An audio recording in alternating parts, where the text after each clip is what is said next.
The Trump economy keeps chugging along with 1.4 million more job openings than jobless. Hello, this is Robert Romano, Vice President of Public Policy with Americans for Limited Government. DailyTorch.com. Hit that subscribe button. Today, we're going to be talking about job openings, unemployment, and the Trump economy. And it's undeniable the Trump economy is very, very good. Unemployment is at almost 50-year lows. At 3.7%, and we're seeing job openings have been outpacing the amount of people who are unemployed for 15 straight months. So there's 7.3 million job openings in the United States as of the most recent survey in May of 2019. And that corresponds with very low unemployment in the June 2019 survey. And that's really good news because there's 1.4 million more job openings than those who are unemployed.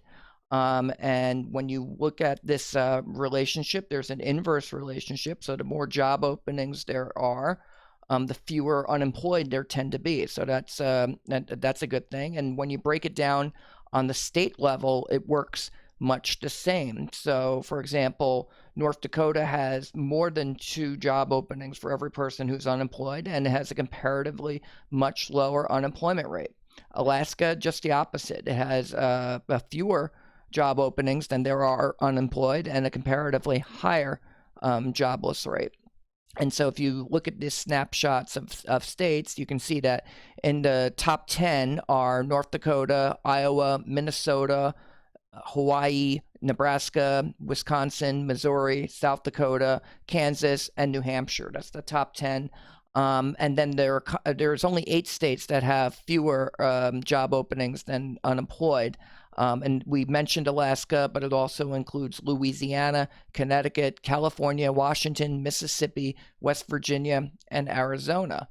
So most states have more than 1 job opening for every person who's unemployed.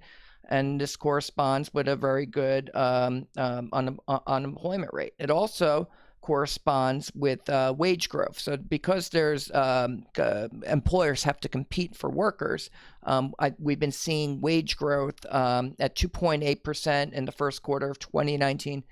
And that's most certainly been accelerated since 2017 when President Trump took office. We've been seeing an increase in wages. And if you go back to 2001, you can see that we still got a ways to go to recover to pre-financial crisis and the Great Recession levels.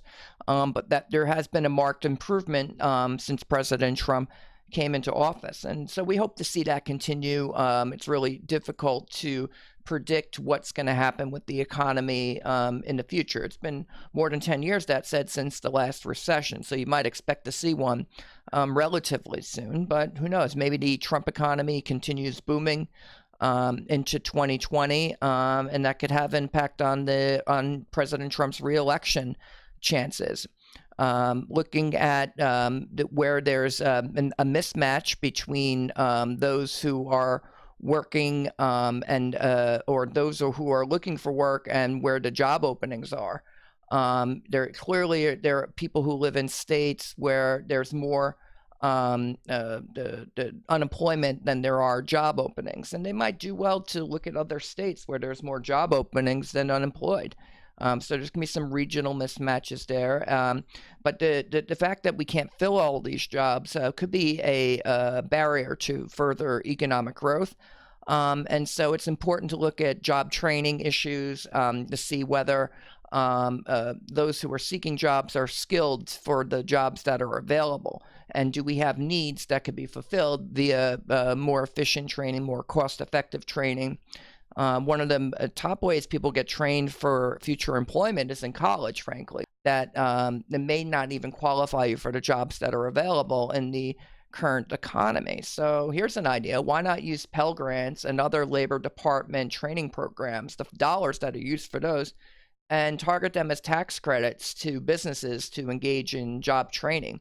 Businesses say that they spend more time looking for skilled labor than anything else. So the skills gap, where too many people study unneeded majors in college, could be a barrier to growth and points to the need for more reskilling and accommodations. You can apply this to people who are not in the labor force currently, people who are looking to switch jobs, people who just need new training to try to qualify for different opportunities that are out there. This could be such a program. Targeted tax credits towards businesses for training could help out people who are disabled, people who are homeless. I think can be brought into the labor force and probably far cheaper than it costs to send somebody to college for 4 years. I believe that we're spending more than $20 billion a year on things like Pell Grants, and it might not be as cost effective as other things.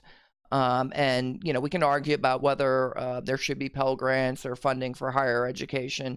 The fact is we are spending that money, and so the question is, could we be spending it more effectively? Could it be more targeted? Could it help people to actually find new jobs? I think that's with more than 7 million job openings. I think that 7.3 million in 15 straight months where there's more job openings than unemployed. I think this is something that the Trump administration should consider. And I'll leave you with the close here. The Trump administration should consider proposals to integrate the missions of the Departments of Labor and Education and find better uses for existing funds that are supposed to be training the next generation of workers to fill the skills gap. The economy is itching to grow, but businesses cannot fully expand without more help from a skilled labor force. That's the commentary. This is Robert Romano, Vice President of Public Policy with Americans for Limited Government, dailytorch.com. Hit that subscribe button, ring the bell for notifications, and have a great day.